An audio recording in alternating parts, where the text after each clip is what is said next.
got on the train with $200. He couldn't see any harm in a friendly game of cards. What if the other men were strangers? And take Joe Collins. He's got a nice wife at home. But he met this girl at the bar, and she looked, after the first couple of drinks.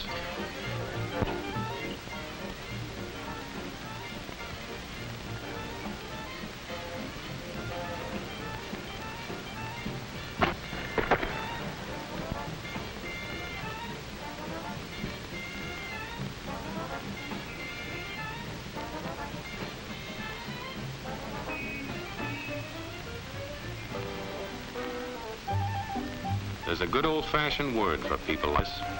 We call them suckers. And there are other people. People who stay up nights figuring out how to take away what they've got. There are all kinds of games. Mike here, for instance.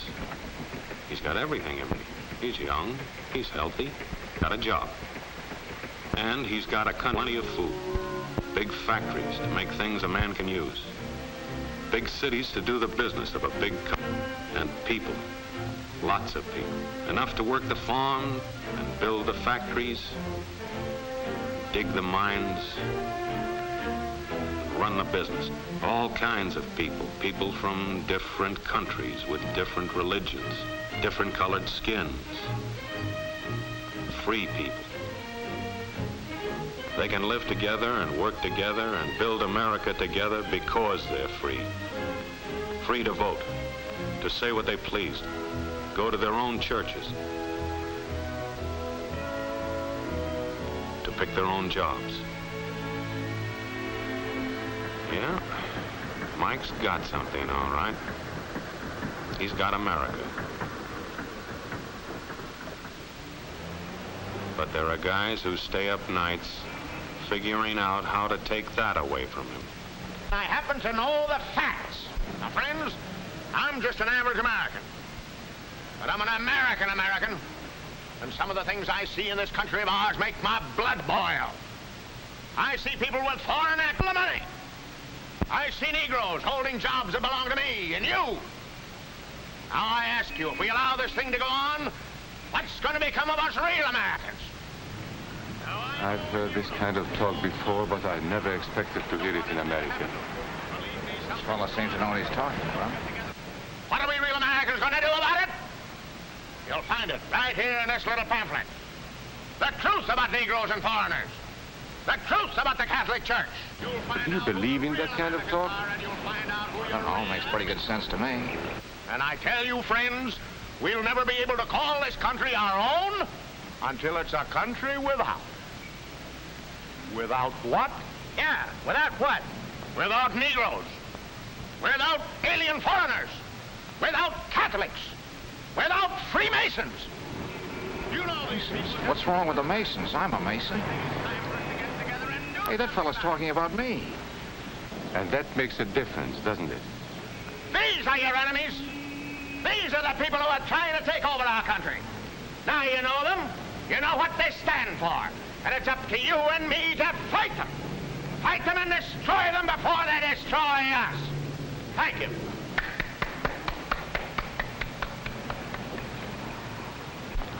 Before he said Masons, you were ready to agree with him. Well, yes, but he was talking about... What about those other people? But in this country, we have no other people. We are American people. What about you? You aren't American, are you? I was born in Hungary, but now I am an American citizen. And I have seen what this kind of talk can do. I saw it in Berlin. What were you doing there? I was a professor at the university. I heard the same words we have heard today. But I was a fool then. I thought Nazis were crazy people, stupid fanatics. But unfortunately, it was not so. You see, they knew that they were not strong enough to conquer a unified country. So they split Germany into small groups. They used prejudice as a practical weapon to cripple the nation. Of course, that was not easy to do. They had to work hard to do it. You see, we human beings are not born with prejudices. Always they are made for us, made by someone who wants something. Remember that when you hear this kind of talk. Somebody's going to get something out of it, and it isn't going to be you. This is not classroom theory. I saw it happen. I saw it first in Berlin in 1932. 5 young men that I knew were standing in the crowd listening to the Nazi speaker. Eric was a Catholic. Anton, a student of mine, was a Jew. Heinrich owned a small hardware store. Karl was a farmer. And Hans was an unemployed metal worker. To all Bavarian Germans, I say it is time you inherited the nation which rightfully belongs to you. To you alone belongs the glorious destiny of the greater Germany. The Nazi Party will provide land for the farmer, work for the worker, and profits for the small businessman. Who is getting these things now? The Jew. The Jew who has stolen our nation and our birthright. Who makes all the money and takes all our jobs? The Jew, he must be shunned. He must be ostracized. He must be eliminated. And the Catholics, we don't want our great nation run by a foreign church. We Germans will know what to do with these people when the time comes. They and their faith must be destroyed. Then there are the Freemasons. In Germany, we have no place for secret societies. There will be only one society, and that is the Nazi Party. There will be no secrecy about that in the new greater Germany. One by one, he attacked each minority and he split them off one from the other. These men were all fellow Germans when they came here today. Now they were split into rival groups, suspicious of each other, hating each other. They were being swindled, all of them. But the man who was really being fooled was Hans. He was pure German, according to Nazi standards. To him they promised everything, and he fell for it. That's how Hans became a Superman. They gave him a uniform and they pumped up his ego. He wasn't just a little fellow out of work anymore. He was a member of the master race. Hans and thousands of others like him, all playing a sucker's game. They gambled with other people's liberty, and of course they lost their own. A nation of suckers. Hitler needed these people. There was lots of work to be done. There were trade unions to be smashed, because unions were organized and might offer resistance. There were many political parties in Germany. These the Nazis destroyed. They were determined to smash every organization where people might band together and resist them. There were Jews to be beaten and killed. The Jews were not powerful, but they were a convenient excuse for all the nation's ills. And besides, a Nazi party member could not take over this man's store. Hundreds of Catholics were put in jail because the Catholic Church had strength and could resist the Nazi drive for power. They had split the nation into 100 pieces, and then one by one, they had destroyed the pieces. Over these broken pieces, the Nazis rode into power. One party, one nation, one religion. These men had won their struggle for power. They now ruled all of Germany. But still they had trouble with their oldest and most persistent enemy, the truth. They found that truth does not die easily, and so they decided to abolish truth. One great source of truth is literature, so they burned books, 20 million of them. Many great men in Germany who were spokesmen for truth were jailed or driven from their country. Teachers, writers, scientists. Education was discouraged. In 5 years, college attendance dropped 53%. It was forbidden to listen to a British radio program or read an American newspaper. In Nazi Germany, you had to get your information from Dr. Goebbels. He knew what was best for you. The church was one force in Germany still strong enough to proclaim the truth in public. This Catholic priest was arrested the following day on charges of immorality. The Protestant church also continued to try and fight for truth.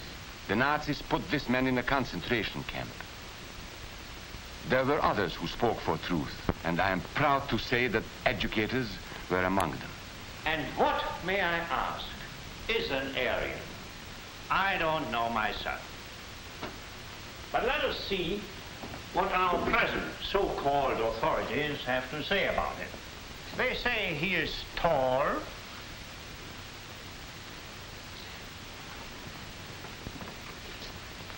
slender,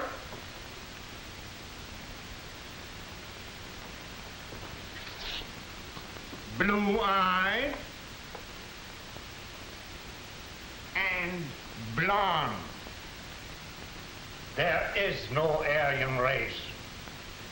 And more important, there is no master race. There are people who may find these ideas convenient, but science cannot support them.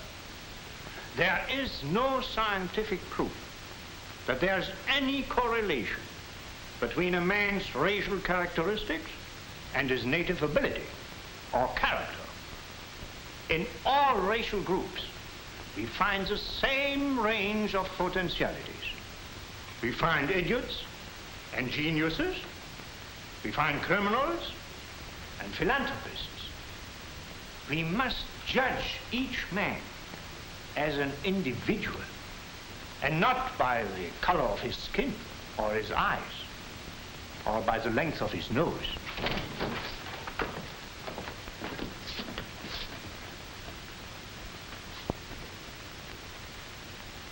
Come in, gentlemen.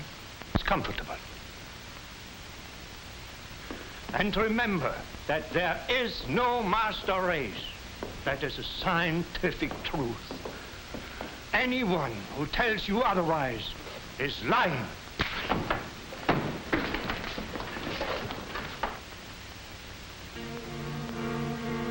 And so for all practical purposes, truth had been abolished in Germany.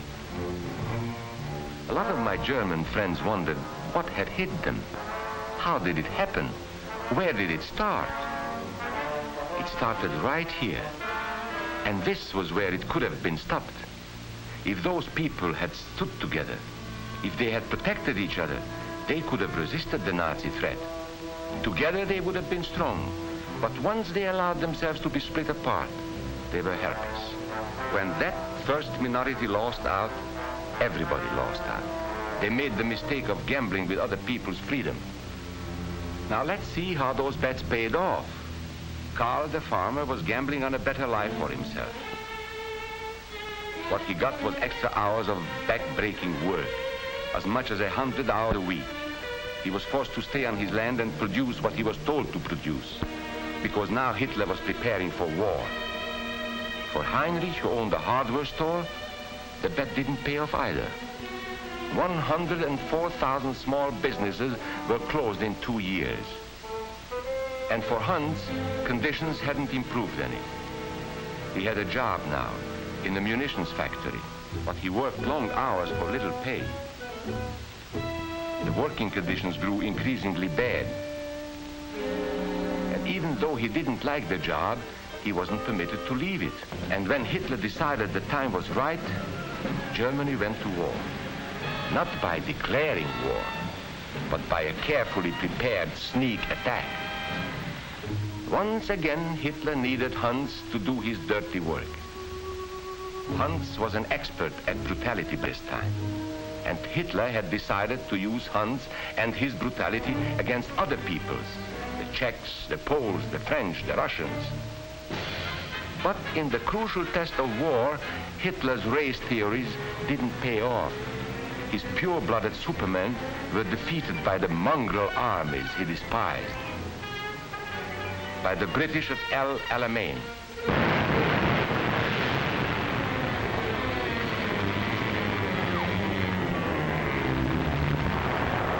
By the Russians at Stalingrad.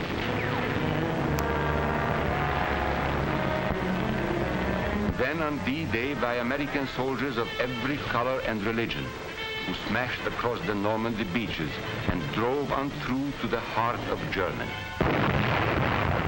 For the misguided Germans who had swallowed the Nazi bait, the Nazi game did not pay off. The continent of Europe was strewn with millions of German bodies, pure Aryan bodies. Karl, the farmer, was left in the snow outside of Moscow. Heinrich stayed in Italy at Salerno. And Hans, who was going to rule the world, got only a little patch of Normandy that he could call his own. We must never let that happen to us or to our country. We must never let ourselves be divided by race or color or religion, because in this country we all belong to minority groups. I was born in Hungary. You are a Mason. These are minorities. And then you belong to other minority groups too. You are a farmer. You have blue eyes. You go to the Methodist Church. Your right to belong to these minorities is a precious thing. You have a right to be what you are and say what you think, because here we have personal freedom. We have liberty. And these are not just fancy words. This is a practical and priceless way of living. But we must work at it. We must guard everyone's liberty, or we can lose our own. If we allow any minority to lose its freedom by persecution or by prejudice, we are threatening our own freedom. And this is not simply an ideal. This is good, hard common sense. You see, here in America is not a question whether we tolerate minorities. America is minorities. And that means you and me.